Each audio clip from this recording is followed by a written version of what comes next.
Los martes a las 8:30 en El Balance nos vestimos de gala para recibir los debates Transforma España.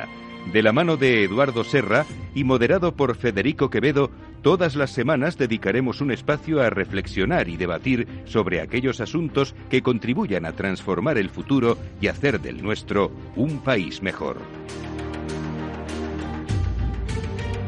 Eduardo Serra, buenas noches. Buenas noches, Federico. Toca una semana más este martes nuestros debates de Transforma España. Este va a ser, bueno, todos son especialmente interesantes, pero hoy vamos a hablar de algo que afecta sin duda a muchos de nuestros oyentes que serán padres de familia, tendrán hijos en edad escolar y la educación sin duda es uno de los elementos esenciales en el pasado, en el presente y sobre todo en el futuro de un país. Para eso estamos acompañados por Nieves Segovia, que es la presidenta de la institución educativa SEC, que además forma parte del patronato de la Fundación Transforma España. Nieves, muy buenas noches. Buenas noches. Y por Sonia Díez, que es autora de un libro que se llama Educación Posibilista Educativa. Sí, la verdad es que estoy encantada de estar aquí con vosotros. Gracias, Federico. Pues muy buenas noches, Sonia, y encantados nosotros de tenerte ahí con nosotros. Eduardo, como siempre, introdúcenos tú el tema y... Delante de ellas dos es un poco aventurado que yo haga pero lo haces muy bien.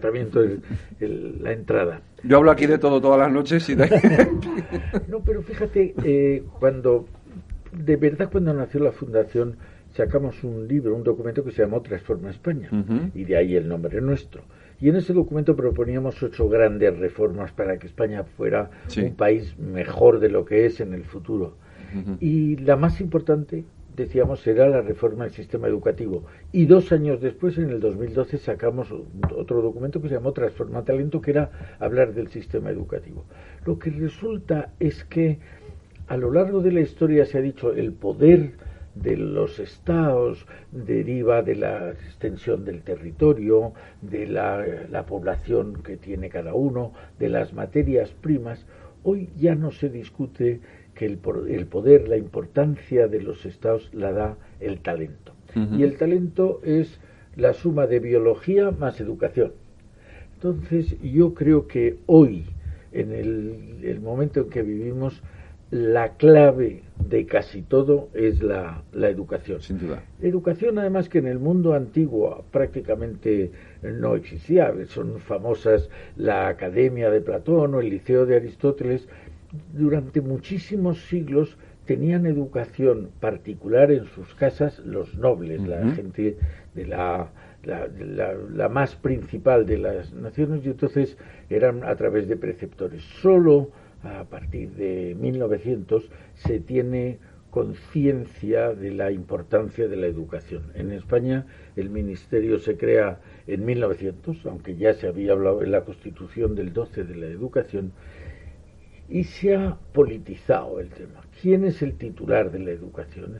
¿Es el Estado o son los padres? Esto es un tema de una politización, objeto de una politización enorme. Pero no solo por eso, realmente en la democracia que llevamos 40 y pocos años ha habido 8 leyes educativas. Y esto me parece que es yo voy a ser exagerado aquí, un crimen. Que otros países, muchos países, les digan a sus jóvenes, mirar, este es el camino. Y saben por dónde pueden transitar, cada uno elegirá sus opciones.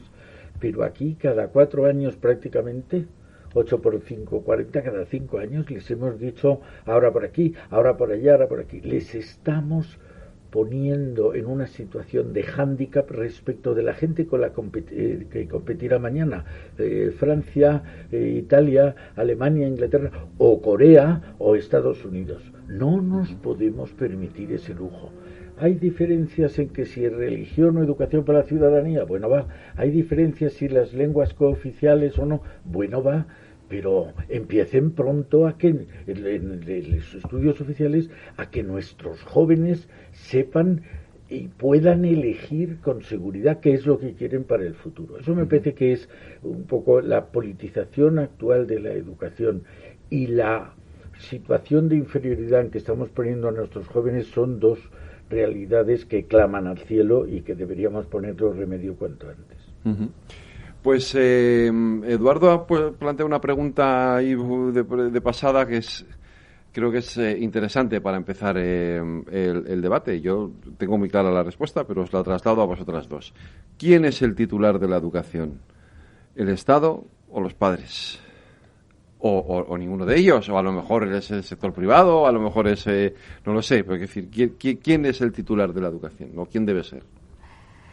Bueno, yo creo que Eduardo ha planteado muchas preguntas en esta introducción que ha hecho y ha abierto, yo creo, muchos posibles debates. Este, sin duda, es uno de ellos y es interesante. Evidentemente, la responsabilidad de la educación de los hijos recae en las familias. Y luego la opción de quien ofrezca este servicio, que es un servicio público, en cualquier caso, puede ser de gestión privada o de gestión pública, pero es un servicio público, bueno, pues puede estar en diferentes manos. Ahora bien, la responsabilidad última de esa decisión siempre es de las familias, eso no cabe absolutamente ninguna duda. Y por eso es tan importante, yo creo, que exista un consenso social acerca del modelo educativo que queremos darnos como país y que queremos darle a nuestros hijos. Y apuntaba ese tema también Eduardo, ¿no? La necesidad de una consistencia de un modelo educativo del que yo creo que España carece y que no nos distingue en el extranjero. Yo creo que eso es uno de los problemas que seguramente tenemos. Todo el mundo reconoce un modelo como el inglés o el modelo americano, los liceos franceses, pero no se distingue el sistema educativo español fuera de nuestras fronteras. Si fuéramos capaces de ser reconocidos por nuestro modelo, que además va acompañado de un idioma tan poderoso como el nuestro, sin duda tendríamos otra posición internacionalmente hablando, incluso en cuanto a modelo económico, productivo, etcétera. Sonia. Pues fíjate, yo estoy pensando que el titular de la educación es siempre la sociedad. Es decir, lo que nos distingue fundamentalmente de otras especies es precisamente eso, la capacidad de tutelar y acompañar, independientemente del vínculo que tengamos, a nuestra prole amplia hacia un camino de aprendizaje y mejora continua. Y eso es fundamental porque si no lo planteamos así, si nos apropiamos del término del titular de la educación en un sentido o en otro, acabamos siempre en esa dicotomía, o en nuestro caso la tricotomía esta que tenemos con la concertada, la pública y la privada, ¿no? Es decir, el Estado tiene la obligación y o el derecho de la tutela de la educación de los niños y o el deber en exclusiva. Aquí hemos tenido en este país un montón de discusiones y de tensiones al respecto sobre el derecho de las familias de poder elegir o no. La titularidad debe ser privada exclusivamente, es decir, es la familia la única que debe elegir, o tiene que haber unas pautas que acompasen, que acompañen ese contexto cultural. Y lo digo por lo siguiente, porque hasta ahora la educación, la cultura y la ciencia habían estado siempre unidas de la mano. Y estamos viviendo un momento en el que la ciencia y la cultura se han disparado, siguen evolucionando gracias a las tecnologías, y la educación, por fuerza de una hiperregularización en los últimos 2 siglos, se ha quedado completamente enquilosada, es decir, se ha quedado rígida. ¿Qué es lo que quiero decir con esto? Que entre todos tenemos que ser conscientes de que la solución a los retos que tenemos ahora mismo en la educación no pueden ser potestad o responsabilidad exclusiva de unos que lo tengan que resolver. Y la escuela que los niños merecen y necesitan no es una escuela que esté marcada por quién pone el dinero, el patrimonio, quién paga la fiesta. Tiene que ser una escuela que les permita llegar a conocer quiénes son ellos y el mundo en el que viven. Y para eso no se puede hacer individualmente o en pequeño grupo. Es necesario ser coherentes con la sociedad que tenemos. Una sociedad que es cada vez más internacional, que cada vez recibe más personas de distintos países y distintas culturas, que a su vez tiene que ir marcando las bases y las diferencias de lo ya conquistado. Es decir, en este país, en concreto las mujeres, hemos hecho una trayectoria importante para poder estar ocupando y haciendo lo que estamos haciendo.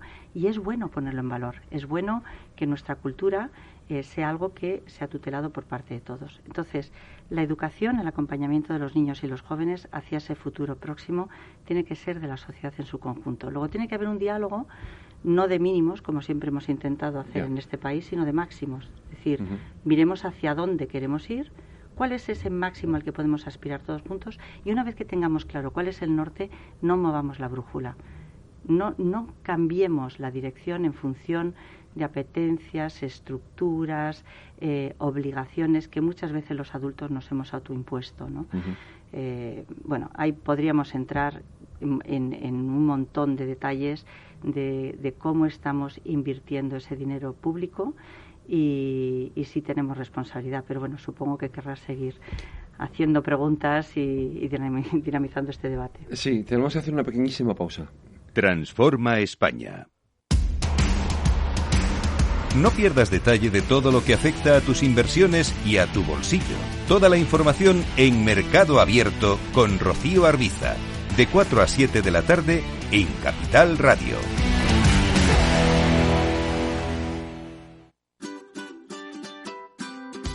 Mesa y Descanso es el programa donde Mar Romero te acerca cada fin de semana los mejores productos, te invita a disfrutar de los buenos vinos de cada denominación de origen y a conocer restaurantes y lugares de ocio con un encanto especial.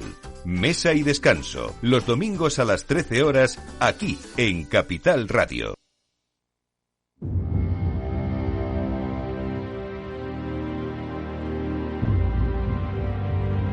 Bueno, muchos temas encima de la mesa. Esto de hay muchos debates en torno a la educación. Probablemente el último, bueno, muchos de los últimos que se han puesto sobre la mesa en este país ha sido, además con este gobierno, el de si la educación debe ser pública, privada, el tema de la concertada está generando un debate tremendo. No sé si queréis empezar por ahí, Eduardo, también por plantear qué modelo de entrada, qué modelo debería ser el aceptable. Yo entiendo que mis hijos van a uno concertado. Yo claro. creo que lo primero me parece que un poco subyace en los parlamentos que hemos hecho los tres, que lo más importante es que haya un pacto. Sí, pero... Y que no se cambie. Eso, a mí me gusta, en principio me gusta lo de las familias como responsables, pero me gusta la idea tuya de que haya un diálogo, la sociedad y las familias, y que es un servicio público, has dicho tú, es un derecho y es una obligación. A mí me parece que la actividad del Estado tiene el inconveniente de que exige un poco la uniformidad, y en un tema que afecta tan cercanamente a la personalidad de las personas, hay que dejar que haya más libertad, que unos lo hagan de una manera. Es verdad que es obligatorio cumplir unos mínimos de calidad, y también unos mínimos. No se podría, en un colegio no se podría tener un colegio que enseñara la violencia como forma de interactuación de los humanos, no podría ser. Pero sí, una vez cubiertos esos mínimos, el decir, juegue usted, y un señor que le dé más importancia a la educación, una institución, a la educación emocional, y otra que se fije más en la educación discursiva, y otro en las nuevas tecnologías, y otro. Eso me parece que enriquece a la sociedad. Uh-huh. Y desde ese punto de vista creo que el jugar ese concepto de público-privado me parece que es necesario para la educación. Uh-huh. Sí, yo completamente de acuerdo contigo, Eduardo. En planteamientos, la concertada realmente se diseña para llegar ahí donde el Estado, con una oferta educativa donde el Estado no puede llegar. Uh-huh. Y originalmente se crea pues para atender a la formación religiosa y colegios de iniciativa religiosa. La situación que nos estamos encontrando ahora es que lo que se está externalizando puede ser la calidad. Y entonces pensar que la educación concertada es una educación pública de calidad, creo que no es válido. No debemos aceptarlo como sociedad. La educación pública debe ser de calidad y efectivamente la educación concertada puede proponer modelos a los que a lo mejor el Estado, por su especificidad, por su perfil, porque atiende determinadas disciplinas, porque tiene determinados alumnos, no pueda llegar. Y efectivamente el Estado, bueno, pues debe de financiar esos otros modelos que posiblemente no pueda ser capaz de gestionar o no deba gestionar como Estado, pensando en que el objetivo primero es que la educación pública sea de calidad. Y luego existe una educación privada, que es un derecho que tenemos cualquier ciudadano de participar en el progreso de lo que es esa sociedad de la que hablaba Sonia antes, y que es tan importante, porque si algo tiene que servir cualquier modelo educativo es a la sociedad. Y en última instancia ahora yo creo que estamos hablando de pensar en servir a cada uno de los individuos dentro de la sociedad, porque es verdad que cada vez nuestros modelos son más personales, son más individuales, y vamos hacia modelos cada vez, yo creo, más diferentes y que tienen que ver mucho con la identidad de cada sujeto que aprende. Y pensando que cada sujeto que aprende somos todos, con lo cual eso también amplía muchísimo el debate. Así es que la convivencia natural de una educación pública pública de calidad, una educación concertada muy específica y que atiende ahí donde no llega la pública. Y una privada, que es una opción de algunas familias, no de todas, por supuesto, creo que tiene que ser una convivencia natural que enriquece esa posibilidad que tienen de elegir las familias. Sonia. Pues me encanta la aportación de la calidad, porque la verdad es que privada, pública o concertada, todas o ninguna. Es decir, lo importante es que sea una educación de calidad. Y en los tiempos que vivimos, cada vez es más importante que pensemos que los horizontes hacia los que nos dirigimos son más difusos, más vulnerables, más inestables, más complejos. Entonces, hay que reinventarlos. De alguna manera, hay que reinventar ese modelo educativo que actualmente pues está dejando pues esas 5 brechas, ¿no?, que me gusta hablar a mí. Una que es la social, es 1 de cada 3 vecinos nuestros, porque no nos gusta hablar de nuestros niños como en términos ajenos, ¿no?, están fracasando. La antropológica, los chicos quieren probar cosas diferentes y el sistema es demasiado rígido, demasiado secuencial, 15 años haciendo lo mismo, ¿no? Una profesional, es decir, estamos preparándoles para empleos que o no existen o simplemente existen pero no van a tener nunca. Una sistémica, ¿no? Ese sistema que le ofrece muchas cosas pero que es tan rígido que es que no se ajusta a las necesidades reales de cada uno. Y la motivacional, que realmente pues les está costando salir del foco ese de ¿para qué estoy estudiando yo si realmente no veo ningún interés en lo que estoy haciendo hoy?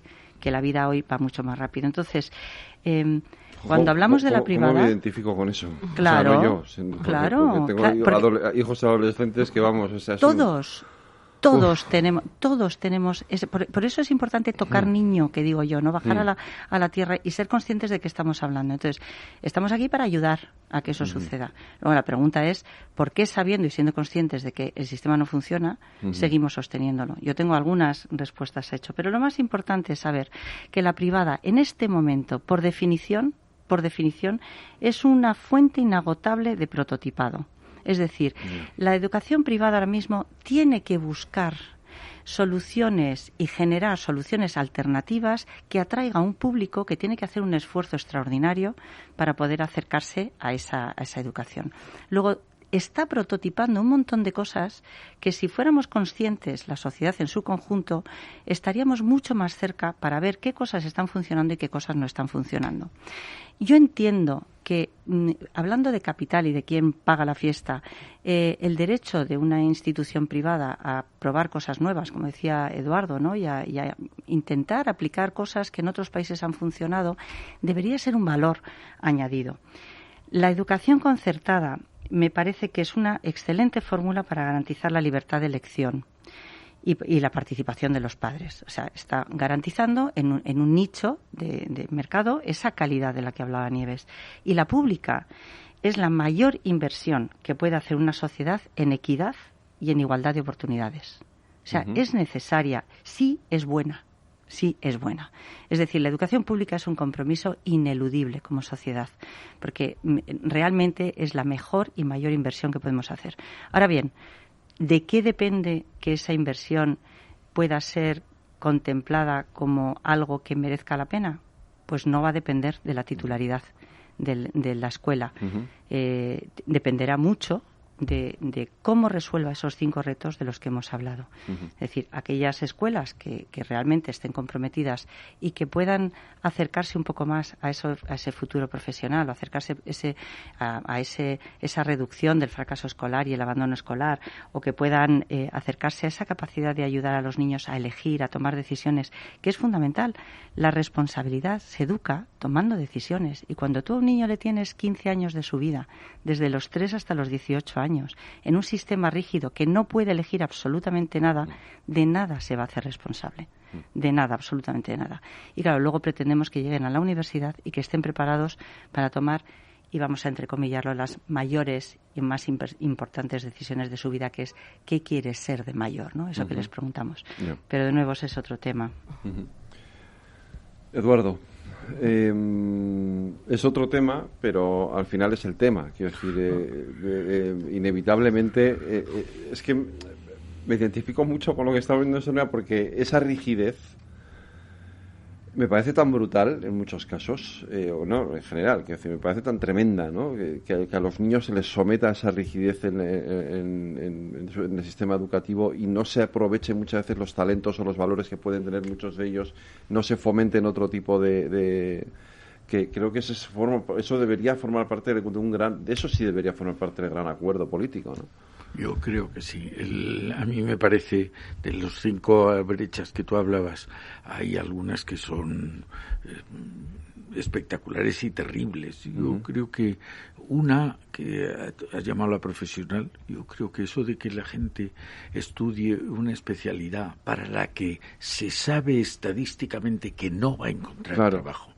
Segundo, que hay muchísimo dinero público en el sistema universitario para gente que estudia algo con el que se le está pagando el sistema público y luego sabemos que no va a poder tener un puesto de trabajo y vamos a tenerle que subvencionar toda la vida con la frustración que eso supone para él y el dispendio que supone para él. Eso me parece tremendo. Segundo, la flexibilidad de por qué no puede usted elegir historia y economía. ¿Por qué no? Si a usted le gusta una cosa o le gusta la combinación de los dos. Y tercero, hay una que me gusta especialmente. Yo creo que en 1935 Ortega escribió un librito que se llamaba ¿Qué es la universidad?, donde decía que el ser, en esa terminología tan fantástica que tenía Ortega, decía que era un ser inauténtico, porque el estudiante no quería estudiar. Bueno, ¿por qué no le ponemos? Es algo porque hace lo que no quiere. ¿Por qué no le preguntamos primero o le sugerimos? Platón, que era anterior a Ortega, decía que el asombro es el principio de todo conocimiento. Con la viveza que tienen los niños, el decirles, explicarles algo, enseguida surge el asombro. Pero en vez de hacerles partícipes, cómplices de preguntas, les damos un repertorio de soluciones que les sabe un poco igual, digamos usted, la lista de Reyes Godos, que estará muy bien para formar la memoria, pero mire usted, a mí los Reyes Godos que le importan muy poco. Yo creo que esas 3 brechas son fundamentales. Y para terminar, en relación con la primera, yo creo que uno de los defectos básicos de España, que por otro lado es una nación fantástica, uno de los defectos básicos es lo que llamaban los compartimentos estancos. Yo he oído a rectores de universidad, cuando hicimos Transforma Talento, que me decían: no tengo nada contra las empresas, pero que no se les ocurra a un empresario pisar mi campus. Pero, hombre, por Dios, en los países a los que nos queremos parecer, las empresas se ponen al lado de las universidades y las universidades al lado de las empresas. Es decir, esos compartimentos estancos que han nacido de una rivalidad entre el empresario y el funcionario, y el académico y el productivo, eso nos ha empobrecido extraordinariamente. En vez de jugar a la fertilización cruzada, la riqueza que genera el intercambio entre distintos, hemos caído en la uniformidad. Soy consciente de que la universidad está mejorando una barbaridad en los últimos tiempos, que la aportación de las universidades privadas está estimulando a que las públicas se den cuenta de que van a perder la carrera y se estén también actualizando. Eso es estupendo, pero todo lo que digamos en línea de hay que colaborar más, yo creo que viene muy bien. Sí, yo creo que, ha sacado de nuevo un montón de temas. Eduardo, es muy difícil saber por dónde se empieza.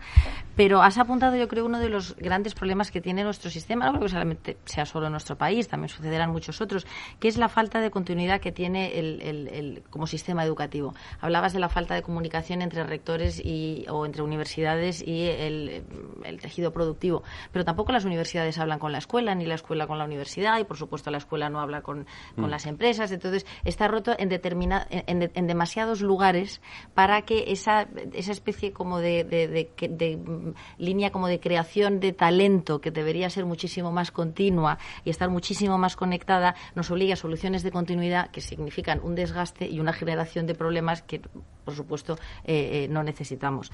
Entonces, ese sin duda es uno de los grandes problemas. Nos falta una conversación, nos falta un debate que sea un debate de todos. Y ligado con también lo que decías antes de esa, también lo apuntabas, ¿no? Federico, el tema del pacto político por la educación, no es solo un pacto político, es un pacto social, es un pacto de la sociedad en su conjunto, porque si no estamos en lo mismo. Es decir, la sociedad externaliza a los sistemas formales de educación, llamemos los colegios y universidades las responsabilidades educativas, pero luego, sin embargo, y en teoría es una sociedad del aprendizaje de la que todos formamos parte.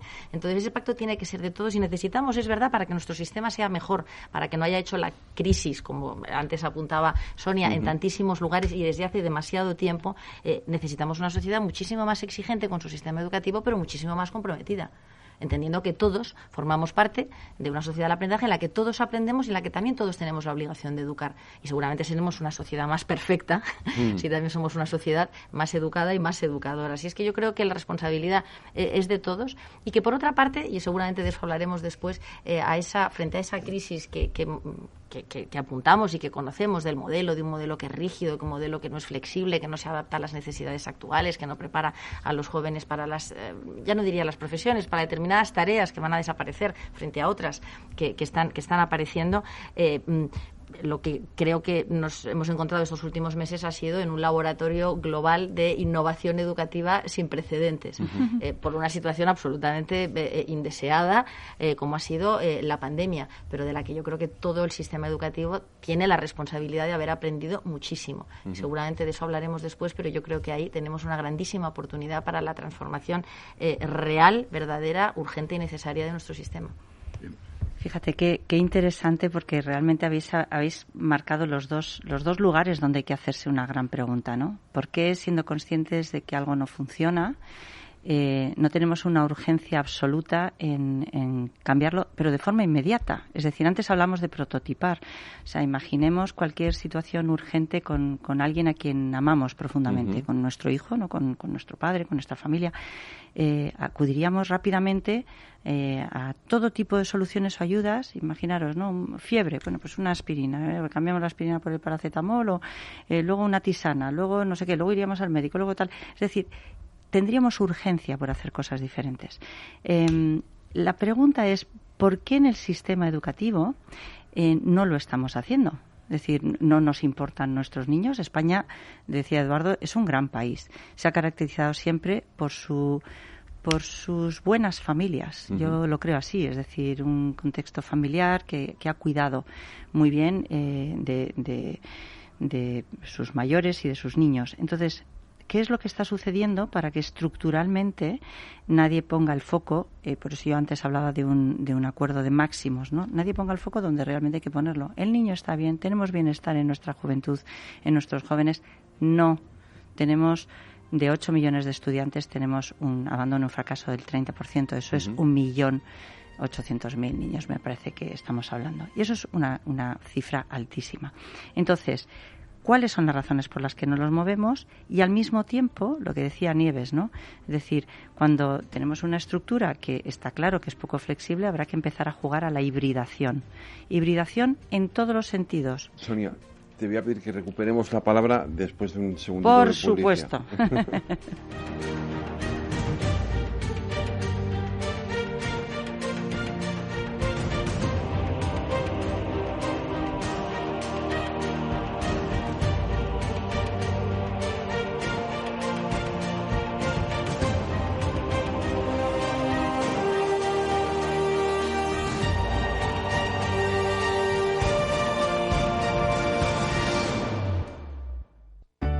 Conecta Ingeniería es el programa que acerca la ingeniería a la sociedad. Todos los miércoles de 10 a 11 de la mañana en Capital Radio con Alberto Pérez. Conéctate.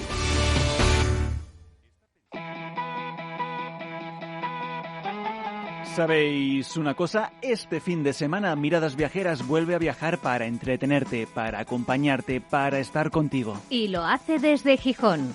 Fernando Balmaseda y su equipo quieren volver a ilusionarte contándote todos esos secretos que guarda esta tierra mágica. Gijón, qué bonita eres. Por eso en Miradas Viajeras vamos a descubrirla poco a poco, pero intensamente. Anótatelo. Este sábado de 10 de la mañana a 1 del mediodía, Miradas Viajeras en directo desde Gijón, con Fernando Balmaseda. Transforma España.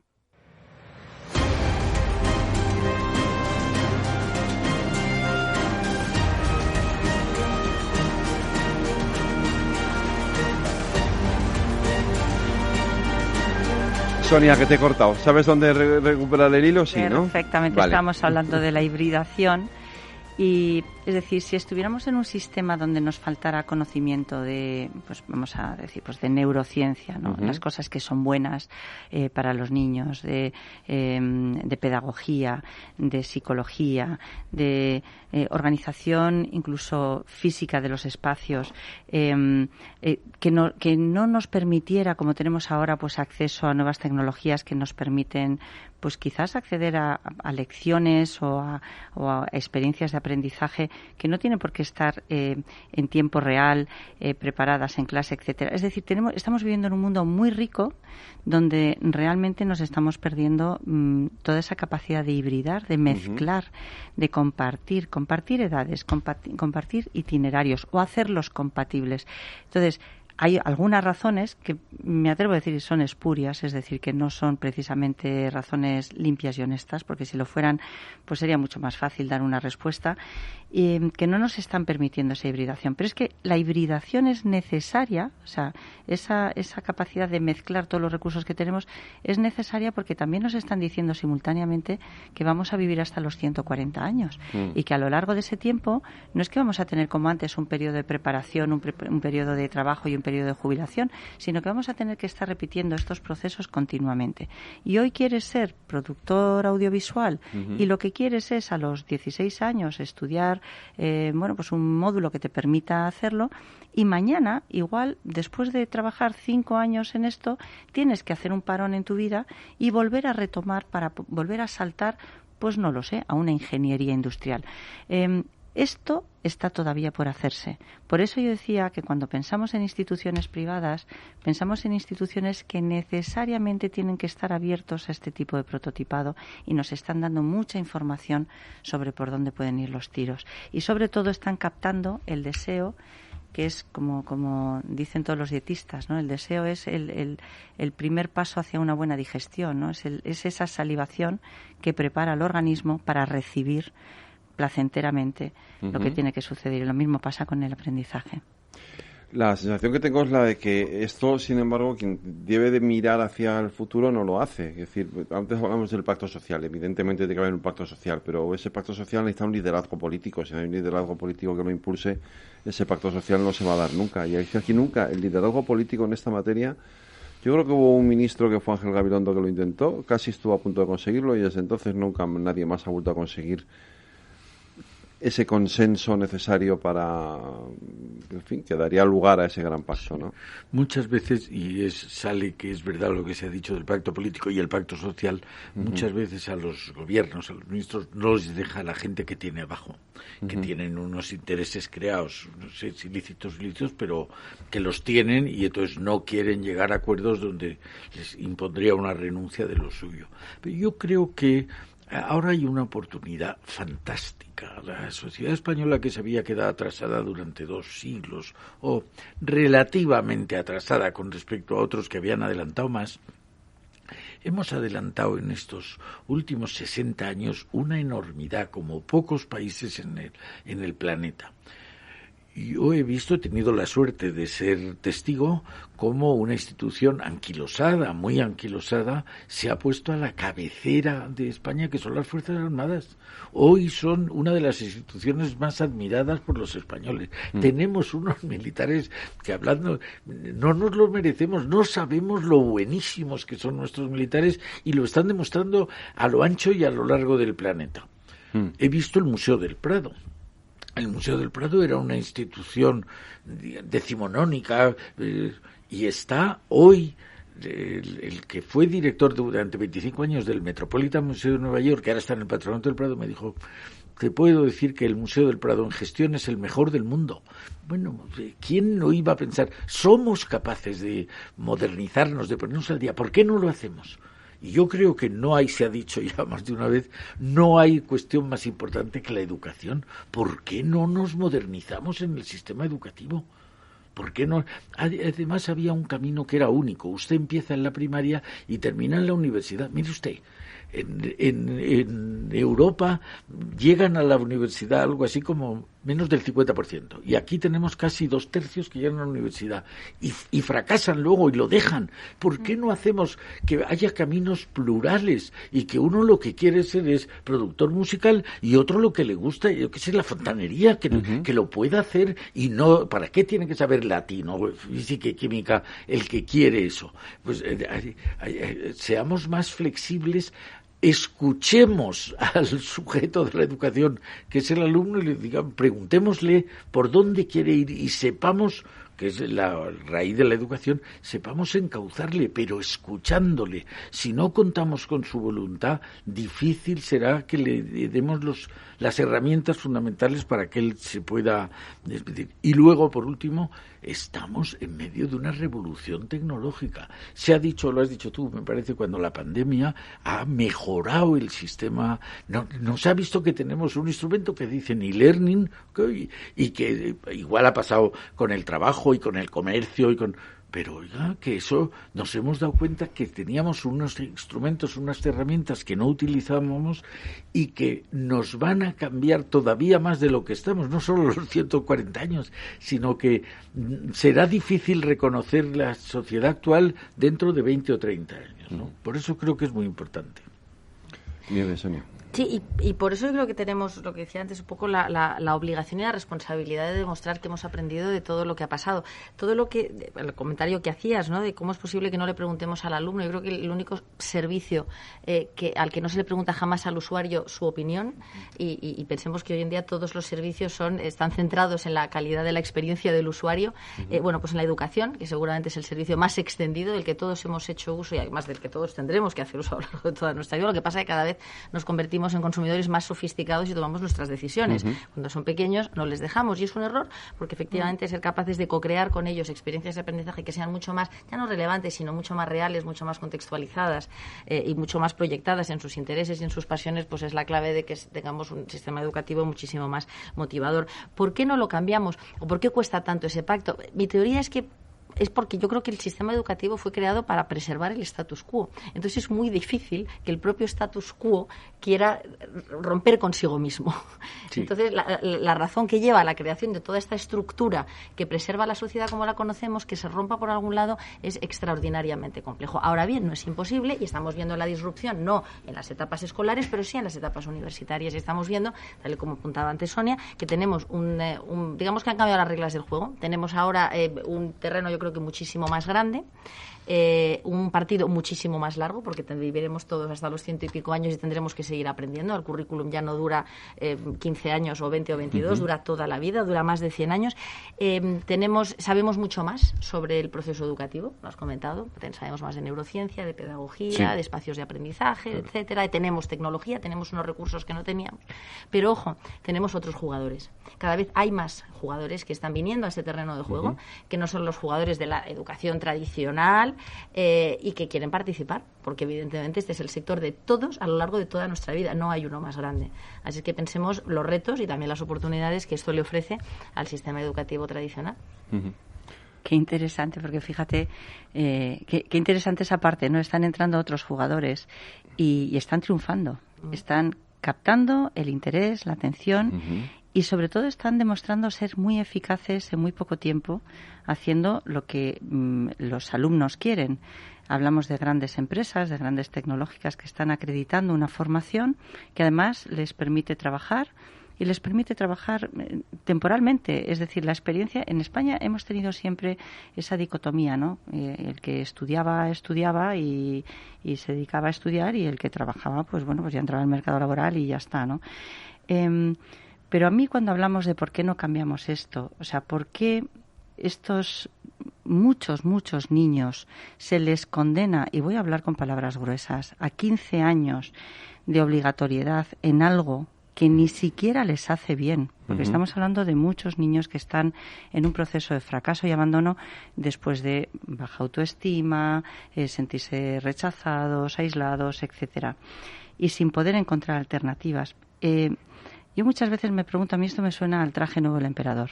Todo el mundo está viendo.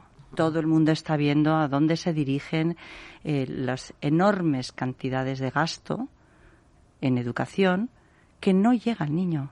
Que el niño no se entera ni le importa. Yeah. Y lo mismo sucede con los conocimientos. Hemos dicho, oye, tenemos un montón de recursos, tenemos un montón de conocimientos, pero el marketing, por ejemplo, está utilizando muchísimo más que la educación los conocimientos de neurociencia, y de forma mucho más inmediata. Cualquier medio de comunicación lo está aplicando mucho más que en educación directamente y de forma generalizada. Entonces, yo creo que efectivamente, Nieves, el statu quo nos está haciendo ser testigos culposos, ¿vale?, de esta situación. Y bueno, la pandemia nos ha dado una oportunidad de decir, bueno, ¿y si lo hacemos de otra manera? ¿Qué es eso tan gordo que va a pasar?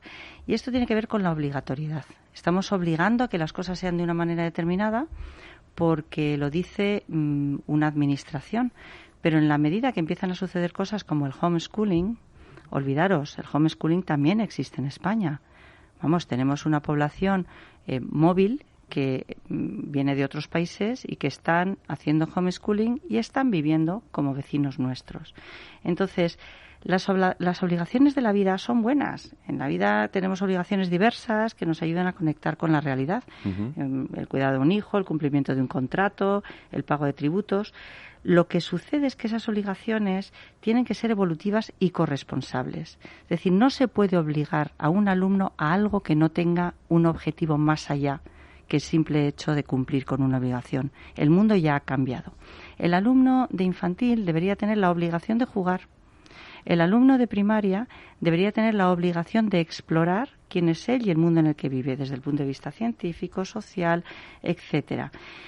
Y el alumno de secundaria tiene un crédito contraído con su sociedad, hablando antes de quién es, ¿no?, quién es el titular de la educación, enorme. Entonces, ese alumno tiene que ir explorando oportunidades, hablamos de nuevo de la hibridación, académicas y también profesionales. Y ese es el camino que les puede permitir acceder a un horizonte mucho más flexible. Pero no lo hacemos porque es mucho más fácil, porque los presupuestos están asignados para compartimentos estancos, porque hay estructuras de poder muy poderosas y muy asentadas en este país, más que en otros, que están jugando o negociando otro tipo de intereses que no tienen nada que ver con el niño. Es decir, si fuéramos capaces de desmontar el sistema, como en un puzzle, uh-huh, y volver a montar las piezas, habría piezas que se nos quedarían mucho más pequeñas de lo que son ahora mismo, estructuralmente hablando, y otras piezas que deberían de ocupar un espacio mucho más central. Entonces, sin decir más en detalle, yo creo que todos somos conscientes de todas esas estructuras sobre las que se constituye, como en el traje nuevo del emperador, una gran mentira, y es que no tenemos dinero para la educación. Tenemos dinero, pero nos estamos gastando en otras cosas. O en educación de manera que no sirve, no es útil. Estamos despilfarrando dinero en la educación. Uh-huh. Yo recuerdo de un extraordinario, muy exitoso emprendedor educativo que cuando hicimos Transforma Talento me dijo, es que el problema es que en España el fin de la educación no es el alumno sino el profesor. Es decir, había que, eso quizás es lo que tú decías antes, lo que tú decías ahora, hay el statu quo se resiste, pues mire usted, yo soy profesor de filología semítica y quiero seguir teniendo alumnos, aunque no sea socialmente útil que haya miles y no tengo nada contra los filólogos semíticos, pero que necesitamos. Yo presido Digitales, que es la agrupación de las empresas tecnológicas, y llevamos meses planteando y haciendo, oye, que estas empresas llegan a acuerdos con instituciones educativas diciendo, oye, nosotros formamos en unas disciplinas que luego, como son las que necesitamos, ahora mismo hay un déficit de talento, digamos, tecnológico enorme, pues los formamos y luego les damos empleo. ¿Por qué no se hace esto? Formando para mandar al paro y no tenemos donde les podríamos dar trabajo. Esto no tiene sentido, ¿no? Uh-huh. Sí, ibas a decir. No, iba a decir tenéis que hablar vosotros, yo no. Que efectivamente que lo que nos pasa un poco con la inversión o el gasto en educación es el más madera, ¿no? Estamos intentando, intentar funcionar con un motor o meterle gasolina a un motor que no funciona, y entonces le podemos meter toda la gasolina que queramos, que ya se ha gripado y no va a dar el resultado que debe. Y sin embargo, lo que tenemos que pensar es cómo se transforma ese sistema de una manera, yo creo, además mucho más sencilla, mucho más simple, con estructuras muchísimo menos rígidas, pero también mucho más personales, que significa, pues darle más responsabilidad a las distintas instituciones, a los distintos sujetos, lo que significa también darles más libertad, más capacidad de innovación, etcétera. Quiero decir, eso tiene, sin duda, pues muchísimas implicaciones. ¿A quién sirve el sistema? Sirve posiblemente a los profesores, pero sirve al propio sistema. Es decir, nuestro sistema educativo, por supuesto, no sirve al alumno, pero se sirve a sí mismo. Claro. Y en el debate que comentábamos antes, que a veces tenemos en temas de educación, decimos el debate educativo. Yo creo que nunca tenemos un debate educativo, tenemos un debate político. Y siempre, por desgracia, gana la política sobre lo que es el debate de la educación. Porque muy pocas veces como sociedad nos hemos sentado a hablar de las cosas que de verdad a los educadores nos importan. Porque para esas nunca hay tiempo. Y sobre esas nos ponemos de acuerdo muy rápido, además. Sobre el 95% de las cosas, el sector educativo, y ya no solamente el sector educativo, la sociedad entera se pone de acuerdo. Pero por alguna razón nos queremos empeñar en ese 5% que nos separa y que nos divide. Sí, porque yo te iba a decir, lo que os iba a plantear era precisamente esto, es decir, ¿por qué todo esto que estamos comentando, que parece tan razonable y tan poco ideologizado, quiero decir, tan ajeno a lo ideológico, resulta tan difícil de luego de plasmar en un consenso? Uh-huh. Porque parecería de sentido común, ¿no? Intentar llevar todo esto a algún tipo de acuerdo. Mira, llevamos 2 siglos con un sistema, ¿vale? La sociedad, el ser humano no siempre ha tenido escuelas, ni colegios, ni sistemas educativos, y hemos llegado hasta aquí, ¿no? Durante 2 siglos hemos ido creando estructuras que se han convertido en los interlocutores válidos para cada una de las cosas. Ya no hablamos con el padre o la madre, hablamos con las AMPAs, con las CONCAMPAs, con las CONFENFANSTAS y tal. Lo mismo sucede con los profesores. No hablamos con el profesor, hablamos con el sindicato A, el sindicato B, la Confederación de Sindicatos de C. Lo mismo sucede con las instituciones o las administraciones públicas. Hablamos con la Consejería A, con la Consejería B, con el Ministerio. Y Eduardo ha dicho una cosa que a mí me llamó mucho la atención durante una etapa. Tuve ocasión de hablar mucho con políticos, con ministros, exministros y exministras de educación, y todos llegaban a la misma conclusión. Sonia, te sorprendería lo poco que se puede hacer desde el Ministerio. Entonces, al final, resulta que hemos creado una estructura, tal como decía Nieves, que realmente es el colmo de la ineficacia, porque ninguno está representando lo que se supone que es un colectivo que está ya por naturaleza, por lo alejados que están todas estas organizaciones, muy alejado de las necesidades reales, de los padres, de los profesores, de las madres y sobre todo de sus libertades. Entonces, creo que esa flexibilización da mucho miedo, porque en la medida que eso va a dar la posibilidad de, antes hablábamos de prototipar, de intentar cosas diferentes, que efectivamente otros agentes, como las propias empresas, están haciendo ya. Pero... Y nadie se lleva las manos a la cabeza. Y lo están haciendo estupendamente bien. Pero no se está intentando retener o ajustar o con esa rigidez tan característica a un sector completo, que además tiene este impacto directo en la sociedad, de forma antinatural, de forma absolutamente antinatural. Entonces, ¿por dónde se va a quebrar? Pues ahora mismo se está quebrando por iniciativas que vienen de las empresas y también por iniciativas no regladas. O sea, ya está sucediendo. ¿Por qué? Porque entrar dentro de lo reglado, pues probablemente haya perdido el interés y, yo me atrevería a decir, casi la necesidad. ¿Qué significa esto de las iniciativas no regladas? Pues mira, por ejemplo, hay cada vez más centros de formación profesional que no tienen una acreditación de FP, o lo que entendemos aquí como FP, y que están preparando profesionalmente muy bien a sus alumnos y que efectivamente, como decía Eduardo, están consiguiendo empleo al día siguiente. Hay centros de formación infantil, incluso centros universitarios, que al verse libres, centros universitarios, o vamos a llamarlo escuelas universitarias, que consiguen acuerdos con instituciones académicas que sí son regladas, para hacer, pues cursos de especialización, etcétera, etcétera. Esto fue también el origen de alguna de las instituciones más reconocidas en nuestro país. Es decir, el origen partía de personas que se agrupaban en torno a una necesidad de un conocimiento en un sector determinado y decían, bueno, pues vamos a crear una escuela y a contar lo que sabemos. Y a partir de ahí, pues empezó a ganar calidad, prestigio y ir posicionándose. Y el efecto fue el contrario. Se regularon después de haberlo hecho. Entonces, ¿qué pasa? Que, claro, con las cosas serias no se juega.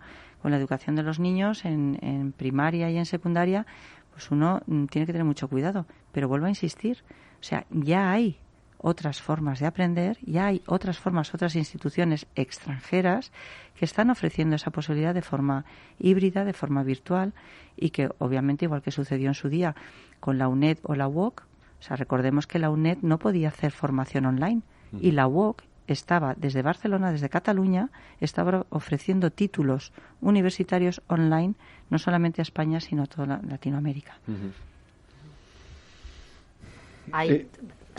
No, Didi. Porque precisamente lo que está apuntando Sonia es ahí donde está empezando la disrupción del sistema, que está empezando en las etapas de educación superior, llamémosle de alguna manera, porque no existe el carácter asistencial que existe en la escuela. Pero no hay otras razones. No es porque no exista menor necesidad en la etapa anterior, sino que bueno, ese otro carácter, ¿no? De la obligatoriedad, de la regulación, el carácter, como digo, asistencial, al tratarse de niños menores de edad, etcétera, lleva a que los muros de contención de ese sistema formal sean muchísimo más gruesos. Pero lo que estamos viendo en la educación superior, bueno, pues progresivamente irá sucediendo. Y lo que hemos visto a lo largo de estos últimos meses de pandemia es que modelos híbridos, ya no creo que tengamos que ponerle ni nombre, ¿no? Esto del digital, el remoto, el en persona, no, es un modelo casi personal en función de la circunstancia del alumno y donde pueda aprender de mejor manera. Y que en España todavía, la etapa escolar, la educación a distancia no esté reconocida, bueno, pues es una de las cosas que sencillamente nos están frenando que podamos explorar, innovar y intentar desarrollar modelos que realmente respondan a cada alumno y lleguen a cada alumno donde está, y no que sea el alumno el que tenga que venir al sistema donde el sistema se encuentra y no se quiere mover. Y ves, pero muérete la risa, o sea, hay un segmento en el que sí está reconocida la formación online, por ejemplo, en la formación profesional. Pero, señores, se reconoce manteniendo las mismas ratios de asistencia de un centro de alumnos presenciales. Es decir, pongámonos en situación. De lo que estamos hablando es que usted puede hacer formación reglada online, formación profesional reglada online, siempre y cuando tenga una ratio de 22 alumnos por un profesor. A ver, me lo explique alguien si aquí hay algo que a mí se me ha perdido o es que hay otros intereses, porque necesidad de los alumnos de tener un profesor para cada 22 haciendo la formación online, yo creo que estamos todos de acuerdo en que no, ¿verdad? No, es que parece un poco... sí, un poco... El modelo arcaico de metros, de ratios, etcétera, es que es absolutamente obsoleto. Depende, o sea, en una tutoría si hay más de un alumno, alguno sobra. Sí. Y una masterclass se le puede dar a 1 millón de personas. Quiero decir que rompamos todos esos esquemas tradicionales sobre los cuales hemos construido una estructura que no funciona. Sí, y cada vez más la sociedad va mostrando una diversidad, que necesitamos dosis enormes de flexibilidad para adaptarnos. La educación, lo hemos dicho varias veces, es como una tela que sería fantástico el que fuera adaptada perfectamente al cuerpo de cada uno, de cada niño. ¿Tú qué necesitas? ¿Qué te gusta más? Si a una niña le gusta bailar, si a un niño le gusta la música, ¿qué respuesta le da el sistema educativo arreglado? Ninguna. Eso, yo quería ir a eso. Y un poco ya como conclusión, quiero decir, ¿qué tipo de educación necesitamos para fomentar precisamente eso, ¿no? Yo creo que la palabra es flexibilidad. Y entonces, las estructuras que se ha dicho varias veces, regladas, lo que son es armaduras de hierro a las que se tiene que amoldar el niño desde pequeño. Pero, hombre, ¿por qué no tenemos más en cuenta? Eso hace 200 años no hubiera tenido sentido. Nadie hubiera dicho que eso era una necesidad. Entonces había que enseñar las letras. Y no sé qué.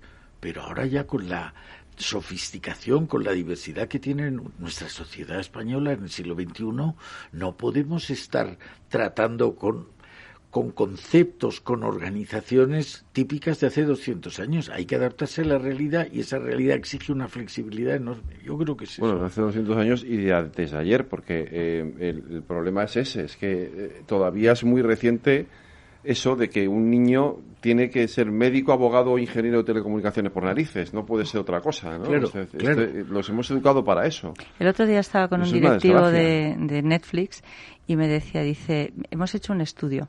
Dice, somos conscientes de que aunque las universidades están ofreciendo carreras que están regladas en todos los ámbitos, la neurociencia, yo qué sé,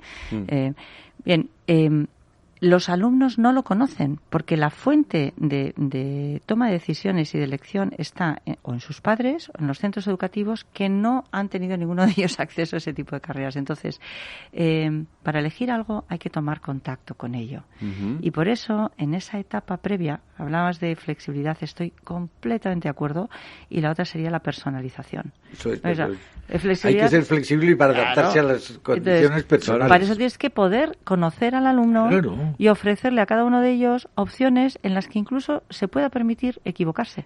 Porque cuando un itinerario es rígido, la rigidez es lo contrario a la flexibilidad. ¿Vale? Y te vuelve muy quebradizo. Los edificios tienen que cimbrear un poco para que ante un terremoto se sostengan en pie.